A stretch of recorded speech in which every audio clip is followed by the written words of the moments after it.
예, 주님은 우리의 산성이십니다. 우리가 피할 요새시고 우리가 언제든지 달려갈 수 있는 곳을 내어주십니다. 우리가 가기만 하면, 부르기만 하면 주님은 응답하실 문을 여십니다. 오늘도 주님께 찬양 드리며 우리가 또 지금까지 일주일 동안 살아오면서 어떤 것을 해야 됐었는지 생각이 나게 하실 겁니다. 주님께 찬양 드리며 나갑니다. 아무것도 두려워하지 말라. 아무것도 두려워 말라. 주 나의 하나님이 지켜주시네. 놀라지 마라, 겁내지 마라. 주님 나를 지켜주시네. 다시 한번 드립니다. 아무것도 두려워 말라. 아무것도 두려워 말라. 주 나의 하나님이 지켜주시네. 놀라지 말며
모든 계절을 돌보시는 주님.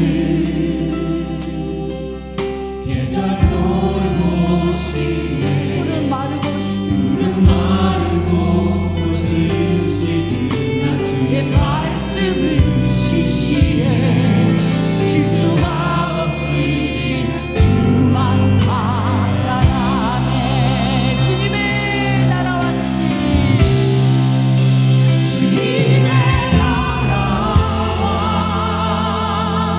뜻이 나의 삶 속에 임하시며 주님 알기를 주만 보기를 소망해. 거룩히 살아가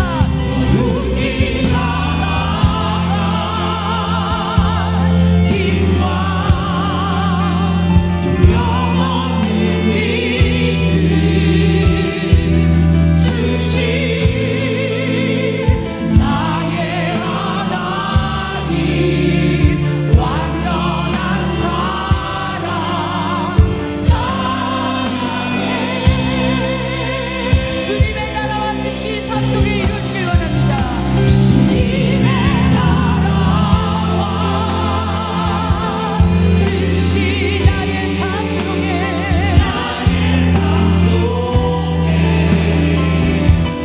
임하시며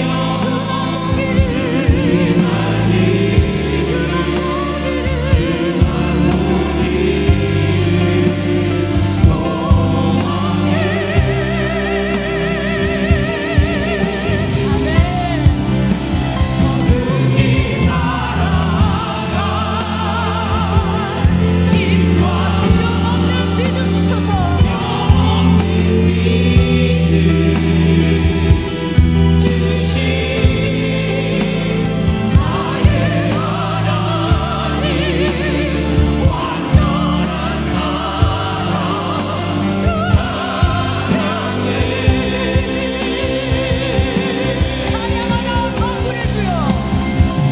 찬양하라 만군의 주여. 만군의 주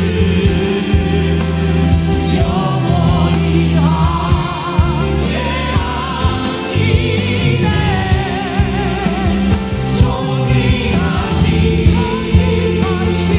사랑의 왕 영원히 통치하시네. 찬양하라 만군의 주 영원히 함께하시네. 존귀하신 사랑의 왕 영원히 통치하시네.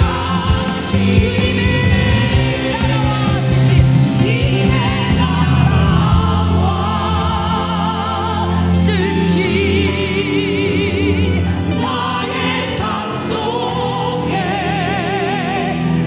임하시며 주님 알기를 주만 보기를 소망해.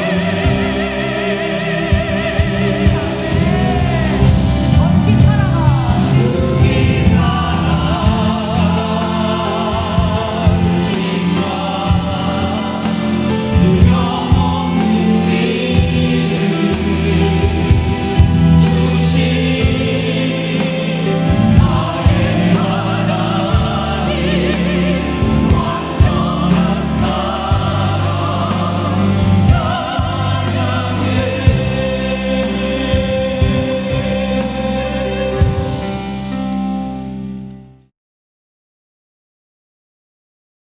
교동문 13번입니다. 여호와는 나의 목자시니 그가 나를 푸른 풀밭에 누이시며 내 영혼을 소생시키시고 내가 사망의 음침한 골짜기로 다닐지라도 해를 두려워하지 않을 것은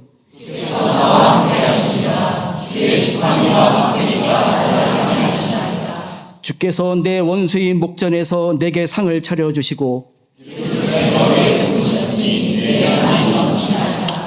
내 평생의 선하심과 인자하심이 반드시 나를 따르리니 내가 여호와의 집에 영원히 살리로다. 아멘.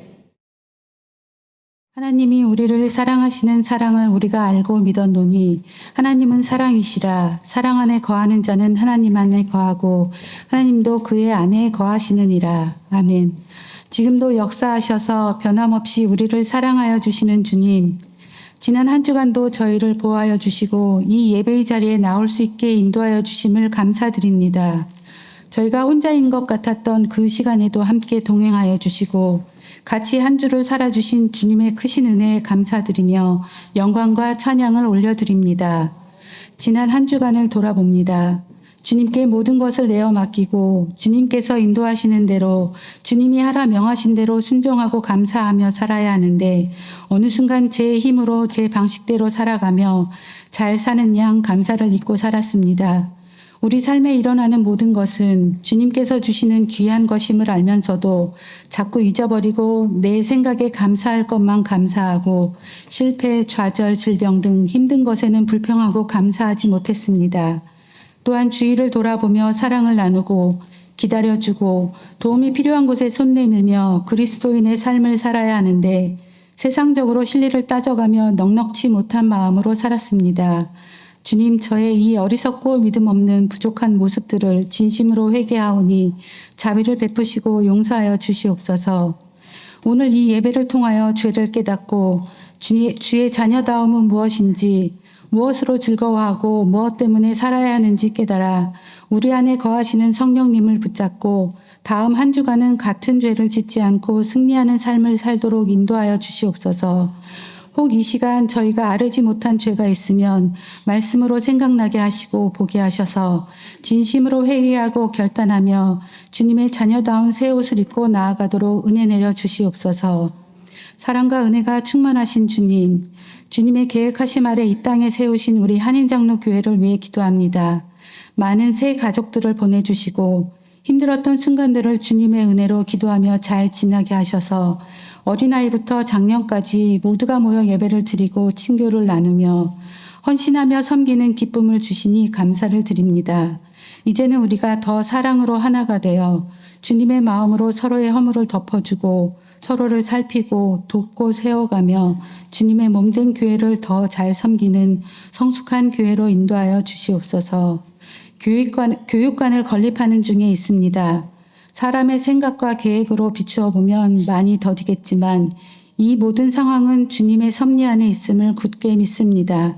친히 주관하여 주셔서 가장 좋은 때에 가장 좋은 방법으로 허락하여 주시고 우리 자녀들이 그곳에서 마음껏 예배드리고 말씀을 먹으며 주의 제자로 잘 양육되도록 은혜 내려 주시옵소서.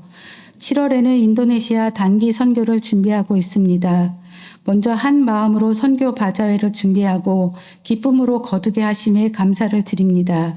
이제 준비하고 기획하는 모든 일에 주님이 주시는 영적 지혜와 마음으로 준비하게 하시고 떠나는 자나 보내는 자 모두 기도와 말씀으로 무장하여 어떤 악한 세력도 틈타지 않고 은혜와 감사의 일만 넘쳐나게 인도하여 주시옵소서. 3일간 청년부 수련회가 있었습니다. 수련회를 통해 우리 청년들이 이 혼탁한 시대의 다니엘처럼 믿음으로 굳건히 서서 흔들림 없이 주님의 빛을 바라는 제자들로 성장하도록 그 시간들을 축복하여 주시옵소서. 다음 주에는 하나님의 성과 사랑이라는 주제로 중고등부 수련회가 계획되어 있습니다.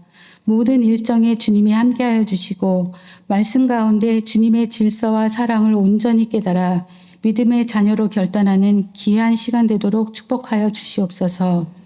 5월부터 시작되는 존 칼빈 신학교에 많은 성도들이 함께하여서 기도와 말씀으로 무장된 믿음의 사람, 순종하는 이들이 많이 세워지도록 은혜의 시간으로 인도하여 주시옵소서. 오늘 말씀을 전하시는 담임 목사님께 영육간 강건함과 가정의 평안을 허락하시어 목회하시는 데 부족함이 없게 하여 주시고 말씀을 듣는 저희는 그 말씀을 표대로 삼아 세상 속에서 넘어지지 않고 우리를 위해 일하시는 주님만 바라보며 승리하는 한 주를 살게 하여 주시옵소서. 또한 말씀을 듣고 마음에 슬픔이 있는 성도에게는 주님이 주시는 참 위로를, 몸이 아픈 성도에게는 치유의 은혜를, 낙심한 이에게는 다시금 일어설 힘을 허락하여 주시옵소서. 주님의 몸된 교회를 위해 수고하시는 모든 손길들을 기억하여 주시고 그들의 수고와 헌신을 기쁘게 받아주셔서 더 귀하고 복된 것으로 채워주시옵소서. 오늘 선포될 말씀을 기대합니다. 감사드리며 이 모든 말씀 우리 삶의 주인 되시는 예수님 이름 받들어 기도드렸습니다. 아멘. 오늘 정기재직회가 있습니다. 그리고 우리 청년부 수련회 잘 마치고 지금 함께 예배 참여했고요. 오늘 왔습니다. 그렇죠? 이번 주는 이제 금토일 중고등부 수련회입니다. 우리 중고등부는 조금 멀리 갑니다. 인터넷 안 되는 곳으로 간다고 해요. 여러분. 인터넷은 안 되고 하나님의 네트워크는 잘 돼서 하나님 말씀 잘 듣는 그런 은혜의 시간 되게 해달라고 여러분 기도해 주십시오. 재직회 오늘 식사하시고 1시 45분에 드리도록 하겠습니다. 존 칼빈 신학교는 5월 5일부터 이제 개강하는데요. 오늘까지 신청 마감하겠습니다. 그래야 책을 주문하고 5월 5일 전에 준비할 수 있겠습니다. 많이 신청해 주시기 바랍니다. 인도네시아 단기 선교 우리가 7월에 지금 기도하고 준비하고 있는데 최소 7명 정도 가야 우리가 큰 위로와 도움이 될 텐데 현재 5명입니다. 최대 9명이고요. 그래서 마음에 혹시 주님의 감동 있으신 분들은 신청하시면 되겠습니다. 헌금 확인증 사무실에서 신청하시고 받으시기 바라고요. 우리 김영태 집사님, 박희선 집사님의 아들 김우영 군이 한국에서 결혼하였습니다. 기억해 주시고 돌아오시면 또 축하해 주시기를 부탁드립니다. 구약성경 사무엘하 22장 1절에서 4절 말씀 다 같이 합독하시겠습니다. 여호와께서 다윗을 모든 원수의 손과 사울의 손에서 구원하신 그날에 다윗이 이 노래의 말씀으로 여호와께 아뢰어 이르되 여호와는 나의 반석이시요 나의 요새시요 나를 위하여 나를 건지시는 자시요 내가 피할 나의 반석의 하나님이시요 나의 방패시요 나의 구원의 뿌리시요 나의 높은 망대시요 그에게 피할 나의 피난처시요 나의 구원자시라 나를 폭력에서 구원하셨도다. 내가 찬송받으실 여호와께 아뢰리니 내 원수들에게서 구원을 받으리로다. 아멘.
높으시고 영광스러우시고 초월하시는 놀라우신 하나님 아버지 찬송합니다. 주의 백성들이 크라이스처치에 심으신 주의 교회가 한 주간도 여러 가지 모양으로 믿음과 순종의 삶으로 많이 넘어지고 죄짓고 또 온전하지 못했지만 주님께 헌신하여 싸우니 주님 받아주시고 복된 안식일의 복을 예수님 안에서 신령한 복을 오늘 누리게 하여 주시옵소서. 저희들 예물을 드리고 예물만 드리지 않고 하나님이 모든 것의 주인 되심을 믿음으로 함께 드립니다. 주의 뜻이 이루어지는데 저희들의 인생이 잘 쓰임받게 하여 주시옵소서. 하나님, 세상은 너 자신에 대해 어떻게 해서든 만족하라 말합니다. 내 자신에 대해 만족하지 않게 하시고 그리스도로 만족하게 하여 주시옵소서. 주님, 다 배불러서 우리 성도들 오늘 나오지 않게 하시고 말씀이 너무 배고프고 줄이고 목마른 상태로 말씀 앞에 나와서 주의 식탁에서 주님이 차려주시는 영의 양식을 맛있게 먹고 배불리 먹고 은혜가 흘러넘치게 하여 주시옵소서. 감사드리며 예수님의 이름으로 기도합니다. 아멘.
사무엘하 22장은 다윗의 승전가인데요. 시편 18편과 동일한 말씀입니다.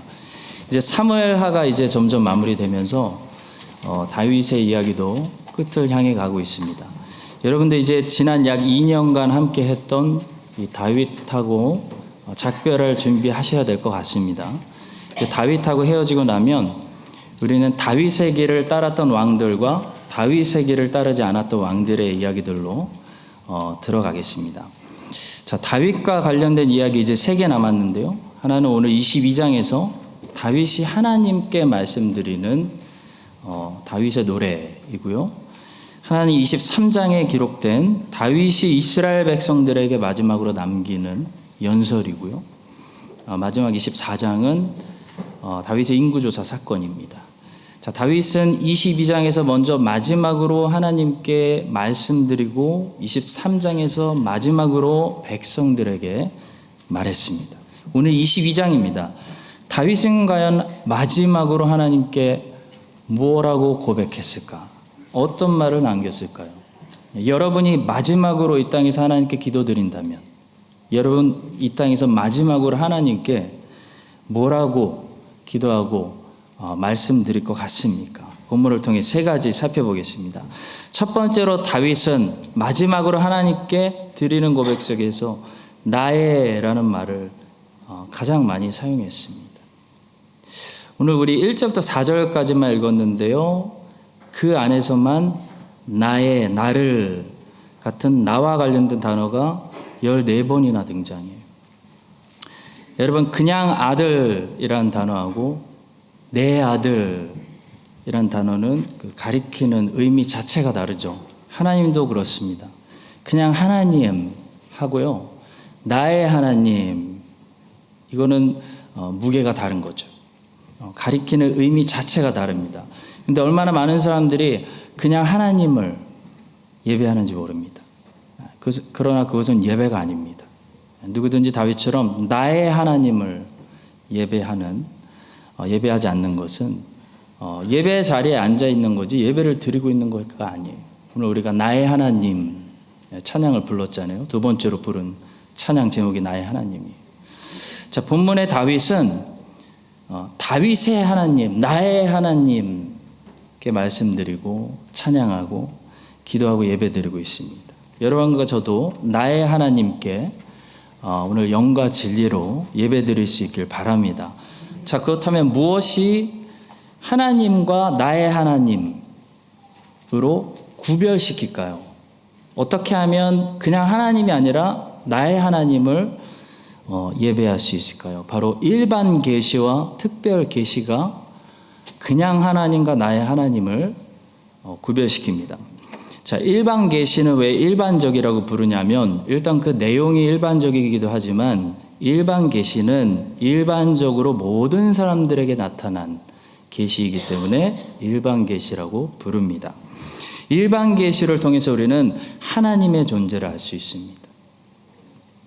모든 사람들이 하나님이 계시다는 것을 알 수가 있어요. 그러니까 모든 사람들로 하여금 하나님이 없다 말하지 못하게 하려고 하나님은 자신의 존재를 분명히 세상에 알리셨다고 성경은 말씀합니다. 창세로부터 그의 보이지 아니하는 것들 곧 그의 영원하신 능력과 신성이 그가 만드신 만물에 분명히 보여 알려졌나니 그러므로 그들이 핑계하지 못할지니라. 이 일반 계시는 외적 계시와 내적 계시로 모든 사람들 앞에 주어졌는데요. 외적 계시에는 자연 만물이 있고 인간의 몸이 있고 역사와 섭리가 있습니다. 여러분, 페인팅을 보면 저 그림이 저절로 저기 있구나, 그게 아니라 저 그림을 그린 어떤 페인터가 있구나 분명히 알 수 있는 것처럼 자연 만물을 보면서 크리에이션을 보면서 크리에이터가 있구나 라는 사실을 분명히 알 수 있다는 거예요. 또 칼빈은 여기에 몸을 추가했습니다. 우리의 몸의 그 신비함, 그 조화, 그 복잡함, 그 정밀함을 보면 이 몸을 만드신 분이 있다는 사실을 부인할 수가 없다는 거예요. 이렇게 정교한 피조물이 이렇게 아름답게 우연히 만들어질 수 없다는 거죠. 또 역사와 섭리를 보면 분명히 이 역사 안에는 역사를 주관하고 이끌고 가고 있는 어떤 결론을 향해서 이끌어 가고 있는 주관자가 있다라는 사실을 부인할 수 없다는 거예요. 존 메가던 목사님이 이런 말씀하셨어요. 우리는 지금보다 훨씬 더 악한 세상에 살 수 있는데도 불구하고 항상 그 가능성보다 덜 악한 세상에 살고 있다. 여러분 동의하지 않으세요? 지금보다 훨씬 더 악한 세상에 살 수 있어요. 근데 항상 누군가가 죄를 제재해 주시고 악을 어느 정도 선에서 허용했다가 다시 억제시켜 주시는 세상을 보존해 주시는 어떤 손길이 있다는 것을 역사를 보면 부인할 수 없다는 거죠. 개혁신학은 이렇게 세 가지를 하나님께서 하나님이 계시다라는 사실을 모든 사람들에게 일반적으로 알리시기 위해 사용하시는 외적인 증거라고 말합니다. 근데 사실 더 결정적인 증거를 모든 사람들이 가지고 있어요. 하나님이 있다는 증거를 가지고 있어요. 어디에 받았냐면 이 외부에 받은 게 아니라 모든 사람들 내부의 증거를 받았습니다. 사실 이 내부에 받은 이 내적인 계시가 모든 사람들이 무신론자가 될 수 없고 하나님이 계시다는 사실을 부인할 수 없는 아주 결정적인 증거예요. 이 내적 계시를 세상 사람들은 양심이라고 부르기도 하고 종교심이라고 부르기도 하는데요. 칼빈은 종교의 씨앗이라고 불렀습니다. 모든 사람들은 이 내부의 양심, 종교심을 가지고 있기 때문에 항상 종교를 만들었습니다. 종교가 없는 사회는 없습니다, 여러분. 기도가 없는 민족은 없어요. 도덕의 기준을 세우지 않는 인간 공동체는 없습니다. 사람들은 항상 모이면 도덕이라는 어떤 기준을 만들어 놓고 남의 것을 함부로 훔치면 안 되지. 다른 사람의 아내를 넘보면 안 되지. 욕심 부리면 안 되지. 사람의 생명을 함부로 나누면 안 되지.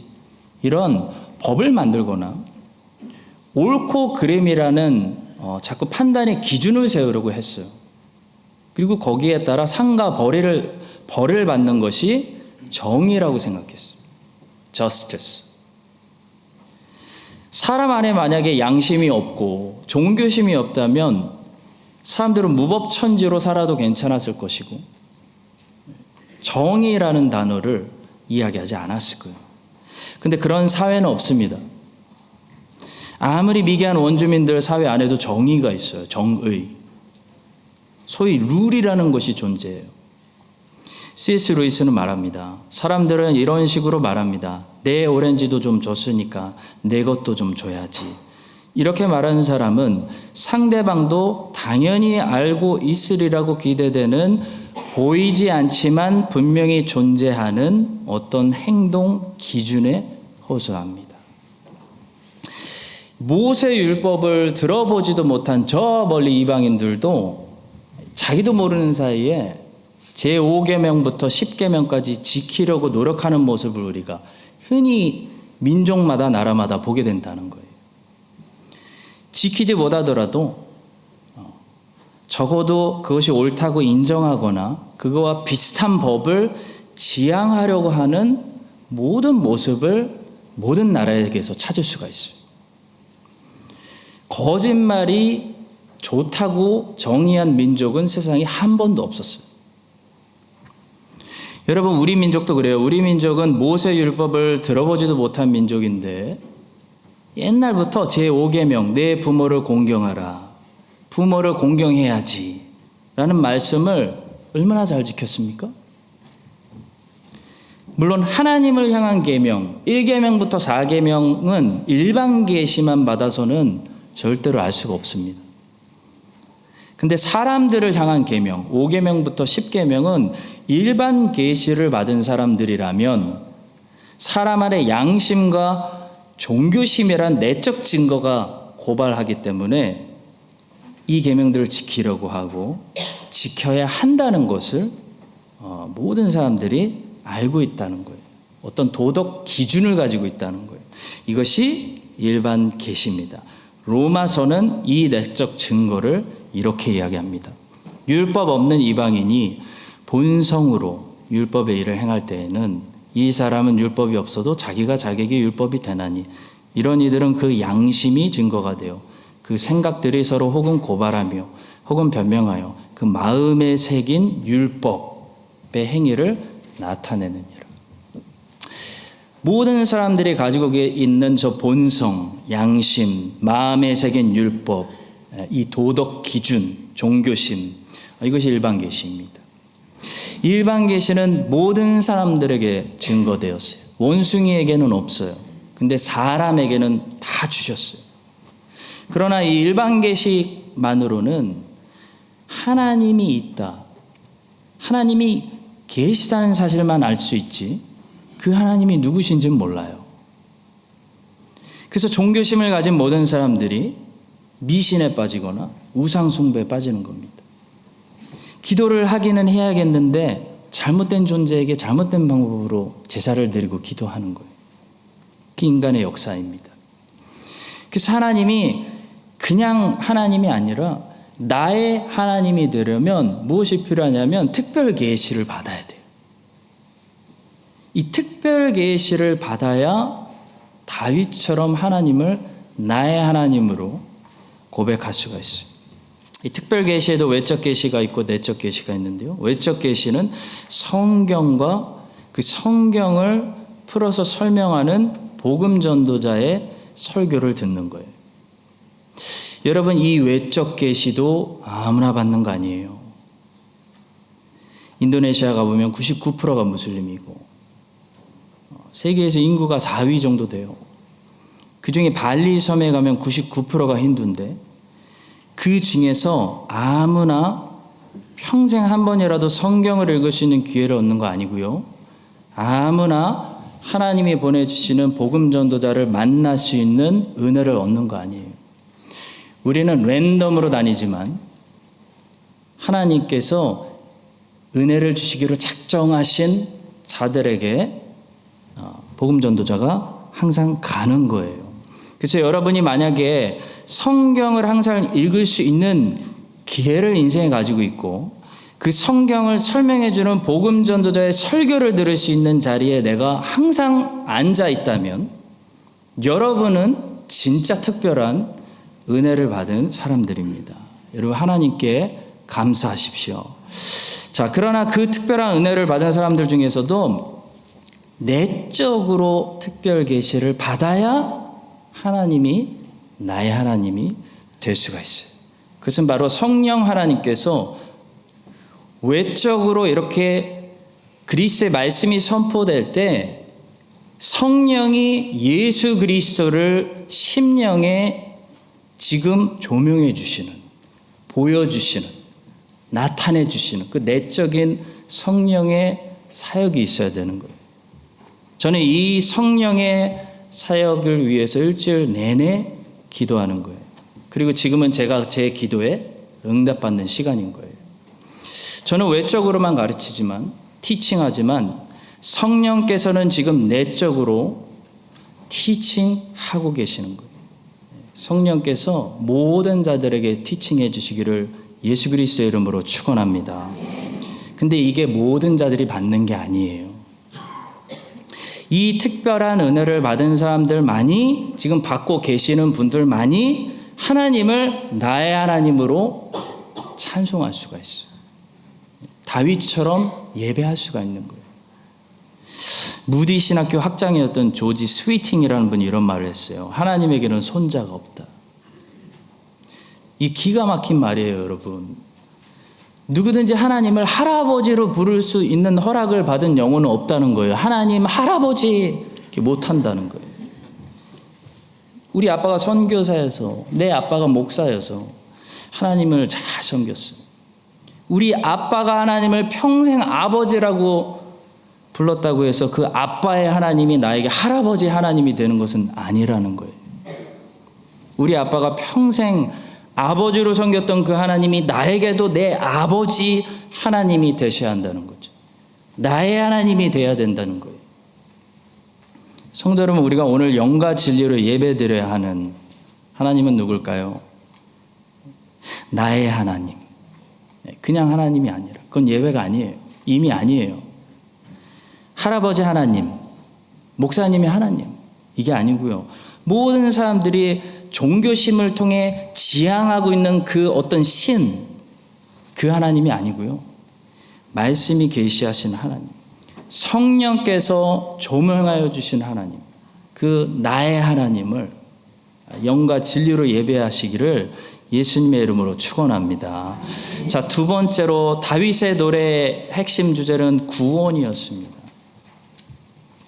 세상 노래 가사 중에 제일 많이 나오는 주제는 여전히 사랑 맞나요? 사랑이죠? 예, 그럴 거예요. K-팝은 사랑을 얘기할 거예요. 근데 여러분 다윗의 노래, 이 다윗의 시편의 가장 큰 주제는 구원입니다. 구원. 왜냐하면 하나님 백성의 노래의 주제는 구원이기 때문입니다. 모세의 노래를 한번 들어보겠습니다. 이때 모세와 이스라엘 자손이 이 노래로 여호와께 노래하니 일러스되 내가 여호와를 찬송하리니 그는 높고 영화로우시며 말과 그 탄자를 바다에 던지셨음이로다. 여호와는 나의 힘이요 노래시며 나의 구원이시로다. 그는 나의 하나님이시니 내가 그를 찬송할 것이요 내 아버지 하나님이시니 내가 그를 높이리로다. 미리암도 구원을 노래했습니다. 미리암이 그들에게 화답하여 이르되 너희는 여호와를 찬송하라. 그는 높고 영화로우시며 말과 그 탄자를 바다에 던지셨음이로다.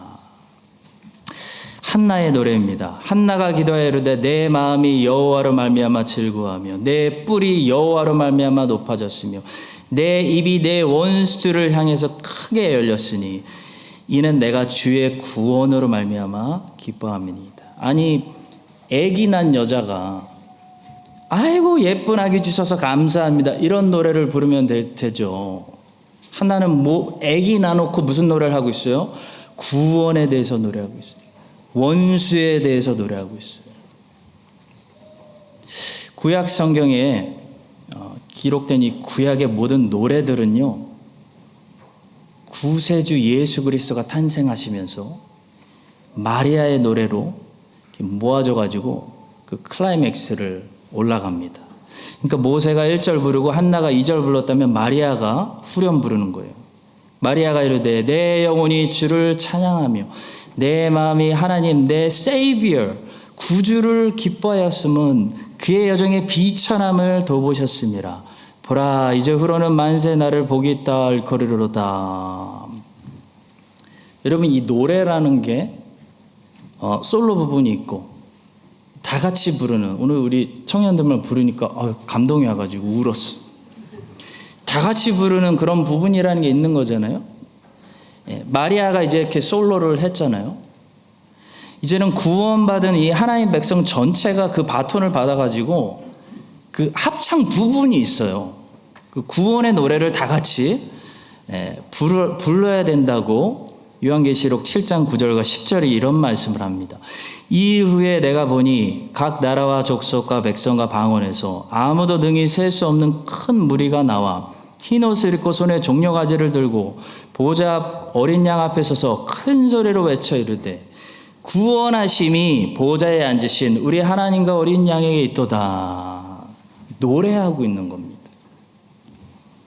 여러분도 어떤 노래를 좋아하세요? 저는 랩 뮤직을 좋아했었는데 K-팝은 사랑 노래를 부르지만 성경을 보니까 하나님의 백성들은 구원의 노래를 항상 부르고 있어요. 구원의 노래가 주의 백성들이 부르는 노래인 거예요. 오늘 본문을 보니까 다윗도 구원을 노래하고 있죠. 1절입니다. 여호와께서 다윗을 모든 원수의 손과 사울의 손에서 구원하신 그날에, 다윗이 이 노래의 말씀으로 여호와께 아뢰. 3절입니다. 내가 피할 나의 반석의 하나님이시여 나의 방패시여 나의 구원의 뿌리시여 나의 높은 망대시여 그에게 피할 나의 피난처시여 나의 구원자시라. 나를 폭력에서 구원하셨도다. 4절입니다. 내가 찬송받으실 여호와께 아뢰니 내 원수들에게서 구원을 받으리로다. 사랑 노래 부르지 마세요. 우리 청년들 그냥 사랑하세요. 사랑하면 되지 왜 사랑 노래를 불러요? 사랑에 실패한 사람들이 꼭 사랑 노래 부르더라. 여러분, 하나님 백성들은 구원의 노래를 불러야 돼요. 이 말은 뭐냐면, 노래라는 게 뭐예요, 여러분? 구원이 하나님의 백성들에게 제일 감격이 돼야 된다는 거예요. 구원이 하나님의 백성들의 기쁨에서 흘러넘치는 감동이 되고 감격이 돼야 되고 감사 제목이라는 거예요. 죄송합니다. 힘을 줬더니 옆구리가 근육이. 다른 거 다 뺏겨도 구원받았잖아요. 그래서 노래하고 기뻐하고 예배드리고 찬송할 수 있는 사람들이 누구예요? 주의 백성들이다. 그런 말씀입니다. 하박국이 살았던 상황은 비참한 상황이었습니다. 일제시대라고 보시면 돼요. 갈대아 사람들이 다 뺏어가는 상황이었어요. 그러니까 하박국이 찬송이 나오겠어요? 욕이 나오지? 그래서 원망이 나오고 처음에는 불평이 나왔어요. 근데 하박국이 하나님께 기도하면서 하나님 말씀을 들으면서 한 가지를 깨닫고 찬송으로 끝나요. 뭘 깨달았습니까? 다 뺏겨도 우리 하나님의 백성들은 안 뺏기는 딱 두 가지가 있는데, 하나님을 안 뺏기고 하나님이 주시는 구원은 안 뺏겼다는 걸 알았어요. 그래서 무화과 나무의 열매 뺏기고 포도나무의 열매 뺏기고 감람나무 열매 뺏기고 외양간의 송아지 다 뺏기고 양 뺏겨도 여호와로 말미암아 하나님 때문에 여호와가 주시는 구원으로 말미암아 찬송 부를 수 있다고 고백한 것이 그 유명한 하박국의 노래입니다. 비록 무화과 나무가 무성하지 못하며 포도나무에 열매가 없으며 감람나무에 소출이 없으며 밭에 먹을 것이 없으며 우리의 양이 없으며 외양간에 소가 없을지라도 나는 여호와로 말미암아 즐거워하며 나의 구원의 하나님으로 말미암아 기뻐하리로다. 우리 한국 사람들은 여기에 노랫말을 붙여가지고 어렸을 때부터 주일학교에서 이거 다 기억나시죠? 기억 안 나시는구나. 아까 말씀드린 일반 계시만 받은 사람들은요, 창조주 하나님밖에 몰라요. 그러나 특별 계시를 받은 사람들은 구세주 하나님을 알게 되는 것입니다. 구세주 하나님이 누구예요? 예수 그리스도예요. 아들을 낳으리니 이름을 예수라 하라. 이는 그가 자기 백성을 그들의 죄에서 구원할 자이심이라 하니라. 세상을 만드신 신을 내가 인정합니다. 거기까지 인정해도 천국 못 가요. 왜냐하면 죄 사함을 못 받기 때문에. 일반 계시만 받아서는 구원받지 못하는 거예요. 다른 이로서는 구원을 받을 수 없나니 천하 사람 중에 구원을 받을 만한 다른 이름을 우리에게 주신 일이 없음이라. 이게 무슨 말씀입니까? 예수를 알아야 구원받는다는 거예요. 특별 계시까지 받은 사람들만 구원받는다는 거예요. 그래서 일반 계시를 통해 창조주 하나님을 알게 되고 특별 계시를 통해 구세주 하나님을 아는 것, 이것이 영생이기 때문에 요한복음은 이렇게 말하는 거예요. 영생은 곧 유일하신 참 하나님과 그가 보내신 자 예수 그리스도를 아는 것이니이다. 여러분과 저에게 돈 많이 안 주시고 송아지 안 주시고 밭에 소출 안 주셔도 예수 그리스도를 아는 영생을 만약에 하나님이 여러분에게 주셨다면, 특별 계시를 받으셨다면 우리는 기뻐할 수 있습니다. 위로받을 수 있어요. 송아지 없는데 텅 빈 외양간 보고도 기뻐할 수 있어요. 이 마태복음 2장에 보시면요, 헤롯이 유대인의 왕이 태어났다는 이 동방박사들의 말을 듣고 베들레헴에 있는 아기들을 2살 밑으로 다 죽이라는 그런 엄청난 사건이 일어납니다.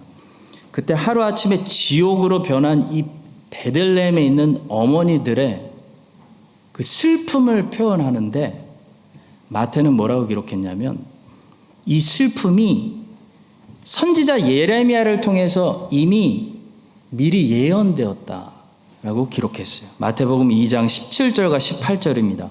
이에 선지자 예레미야를 통하여 말씀하신 바 라마에서 슬퍼하며 크게 통곡하는 소리가 들리니 라헬이 그 자식을 위하여 애곡하는 것이라. 그가 자식이 없으므로 위로받기를 거절하였도다 함이 이루어졌느니라. 자, 왜 여기서 갑자기 라헬이 등장할까요? 이 수수께끼를 풀어야 이 마태하고 소통이 돼서 하나님 말씀을 우리가 정확히 헤아릴 수가 있습니다. 라헬은 이스라엘 사람들에게 어떤 이미지의 여인이었냐면 슬픔의 여인이었습니다. 슬픈 여자. 라헬은요, 야곱이 베델에서 헤브론으로 가는 길에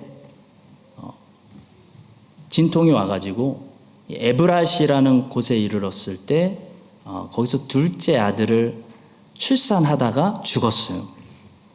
그 라헬이 둘째 아들을 낳고 마지막으로 한 말이 베노니라고 이름을 지었는데 그것이 나중에 베냐민이 되었는데요. 그 베노니라는 뜻이 뭐냐면 슬픈 아들, 슬프다 하고 죽은 거예요. 여러분, 라헬이 그동안 인생이 얼마나 슬펐으면 죽을 때 마지막으로 아들의 이름을 슬프다, 슬픈 아들이라고 지었습니다. 그리고 야곱이 라헬을 그 길가에 묻었는데 거기가 어디였냐면 바로 베들레헴 길가였어요. 창세기 35장 19절. 라헬이 죽음에 에브랏 곧 베들레헴 길에 장사되었고, 레아는 어디 장사됐냐면 아브라함이 마련해 놓은 그 막벨라라는 굴 속에 사라와 함께 리브가와 함께 레아는 거기 장사되었어요. 근데 라헬은요, 거기 들어가지도 못하고 베들레헴 길가에 그냥 장사된 거예요. 이것이 야곱의 사랑을 받았으면서도 본처로 인정받지 못하고 평생을 서럽게 살았던 라헬의 슬픔이었어요. 레아가 르우벤, 시므엔, 레위, 유다 이렇게 아들들을 야곱에게 4명이나 낳는 동안 라헬은 아들이 한 명도 없었어요. 그래서 뭐라고 그랬냐면 죽겠노라. 당시 시대는 여성이 경험할 수 있는 최고의 비참함, 최고의 슬픔이 아들을 못 낳는 거였어요. 라헬은 그렇게 죽고 싶은 인생을 살다가 죽으며 아들을 낳고 베노니 슬프다라는 마지막 유언을 남기며 제대로 야곱의 아내로 취급받으면서 장사된 것도 아니고요. 그냥 베들레헴 길가에 장사되는 그런 인생을 살았습니다. 그래서 이스라엘 사람들은 라헬을 어떤 이미지로 연상시켰냐면 참 슬픈 인생, 슬픈 여인으로 연상시켰습니다. 그런 이스라엘 사람들이었어요. 근데 어느 날 포로 시대 때 예레미야라는 눈물의 선지자가 있었는데 유다 백성들이 비참하게 바벨론 포로로 끌려가는 모습을 보면서 이 눈물의 선지자가 가슴을 치면서 그 모습을 어떻게 예언했냐면 라헬이 가슴을 치는 것으로 예언했어요. 여호와께서 이와 같이 말씀하시니라. 라마에서 슬퍼하며 통곡하는 소리가 들리니 라헬이 그 자식 때문에 애곡하는 것이라. 그가 자식이 없어져서 위로받기를 거절하는도다. 눈물의 선지자가 바벨론 멸망을 두 눈으로 똑똑히 보면서 가슴을 치며 기록한 이 말씀을 이제는 마태가 성령의 감동을 받아서 인용한 거예요. 헤롯의 명령 때문에 베들레헴에 있는 2살 밑에 유대인 아기들이 무참히 이방인들의 손에 살해당하는 것을 보며 가슴을 치는 그 어머니들의 그 슬픔을 예레미야의 이 말씀을 인용하면서 이 선지자의 말씀이 이 사건으로 지금 성취되었다라고 말씀하고 있는 거예요. 슬픈 여인 라헬의 그 슬픔과 눈물의 선지자의 슬픔과 베들레헴 어머니들의 여러분 엉엉 소리가 나면은 덜 슬픈 거예요. 너무 슬프면 엉 소리가 안 나고 베들레헴 어머니들의 슬픔이 쌓여가지고 더 이상 슬플 수가 없는 그런 이야기인 거예요. 지금 마태복음 2장이. 그런데 성도 여러분, 참 다행인 것은 우리에게 하나님이 계시다는 사실이에요. 이 슬픈 이야기들이 하나님은 그냥 슬픈 이야기로 끝나지 않게 하세요. 라헬은 비록 베들레헴 길가에서 슬프게 아들을 낳다가 죽었지만, 그리고 베노니라고 했지만, 야곱을 인도하시는 하나님의 이야기는 그 라헬의 무덤에서 끝나지 않습니다. 라헬은 베냐민의 갓난아기 모습만 보고 죽었지만, 하나님은 그 베냐민이 잘 자라게 하세요. 그래서 베냐민 지파가 되고 번성하게 하셨어요. 그래서 이스라엘 지파들 중에 물맷돌 던지면 무조건 명중하는, 여러분 싸움을 제일 잘하는 지독한 지파로 함부로 못 건드는 지파가 베냐민 지파였어요. 유명했어요. 그 베냐민 지파에서 이스라엘의 초대왕 사울이 나오게 하셨어요. 그리고 신약에 오면 이 베냐민 지파에서 예수님의 복음을 땅끝까지 전하는 이방인의 사도 바울이 나오게 하셨습니다. 나는 8일 만에 할례를 받고 이스라엘 족속이요 베냐민 지파요 히브리인 중에 히브리인이요 율법으로는 바리새인이라. 바울이 지금 빌립보서 3장에서 내가 육체적으로 자랑할 게 없겠느냐, 나도 육체적으로 자랑할 게 많아, 안 하는 거지 라는 말을 하고 있는 거거든요. 바울은 지금 자랑하고 있는 거예요. 여러분, 나는 베냐민 지파 사람입니다. 이게 유대인들에겐 자랑이었어요.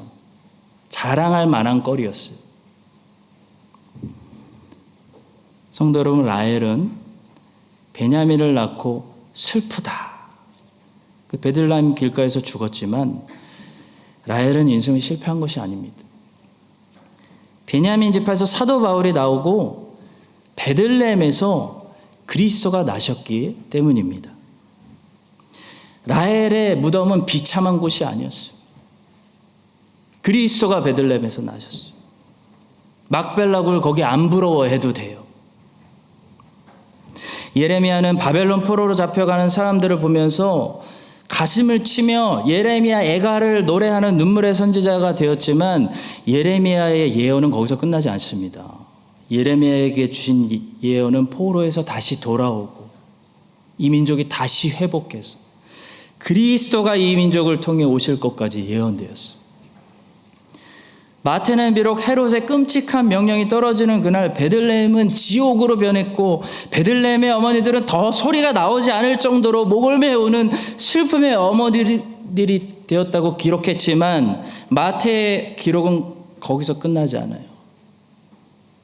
마태는 그 지옥의 현장 베들레헴에 예수 그리스도가 나셨다고 증거하고 있고, 그 예수 그리스도가 장성하여 이 지옥 같은 세상에서 건져줄 구원의 길을 열었다고 우리에게 복음을 전도하고 있어요.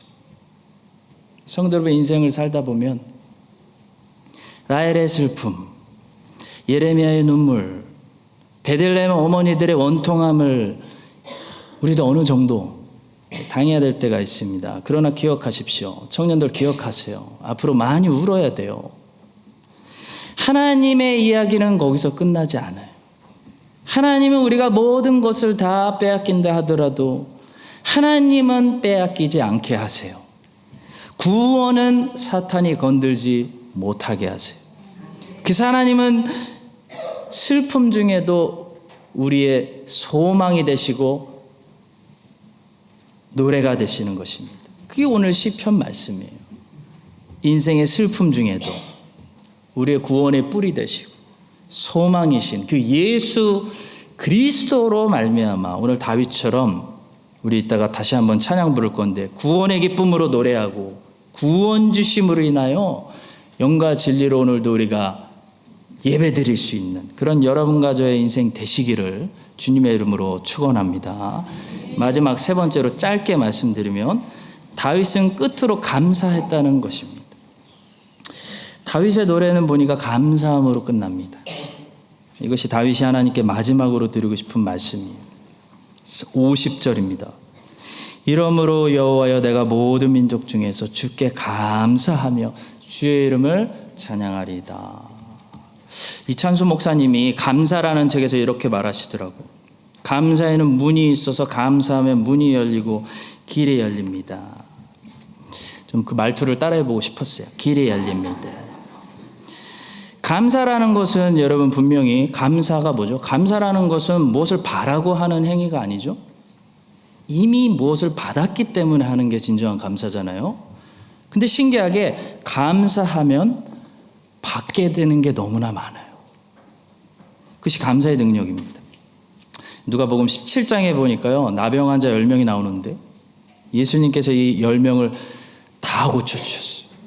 우리 주님은 자비가 풍성하신 분이에요. 너무 기뻐가지고 나병에서 낫잖아요. 여러분 상상을 해보세요. 흥분돼가지고 새 살이잖아요. 새 삶이에요. 예수님 잊어버리고 막 길을 가는데 얼마나 좋았겠습니까? 솔직히 이해가 갑니다. 근데 그 중에 한 명이 예수님께 돌아왔어요. 감사하러. 뭐 더 달라고 온 거 아니에요, 여러분. 그냥 이미 주신 은혜가 너무 크잖아요. 그래서 감사하러 온 거예요. 근데 놀라운 것은 감사하러 왔다가 이 사람이 더 큰 선물을 받아버려요. 구원의 선물을 받았어요.